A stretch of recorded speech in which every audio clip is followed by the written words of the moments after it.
Insiden kebakaran lahan terjadi di dua lokasi terpisah dalam waktu bersamaan dalam wilayah Kota Loksmawe pada Jumat 7 Juli 2023 sekitar pukul 16 waktu Indonesia bagian Barat.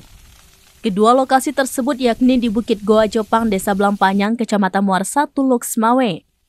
Luas lahan yang terbakar sekitar 3,5 hektar, sedangkan lokasi yang kedua terjadi di kawasan Tring 2 Perede Desa Paya Pentet, Kecamatan Muara 2, Loksmawe. Luas lahan yang terbakar sekitar 1,2 hektar.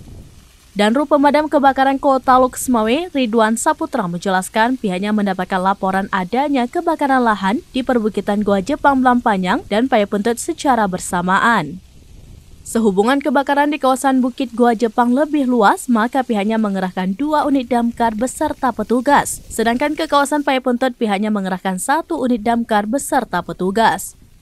Untuk kebakaran lahan di kawasan Bukit Goa Jepang, proses pemadaman menurut Ridwan berlangsung sekitar 5 jam dan di Paya Pentet berlangsung sekitar 1 jam.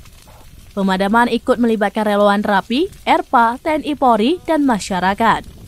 Ditambahkan Ridwan, kondisi cuaca di Kota Loksmawe dalam beberapa pekan terakhir sangat terik, terutama dari pagi hingga jelang sore.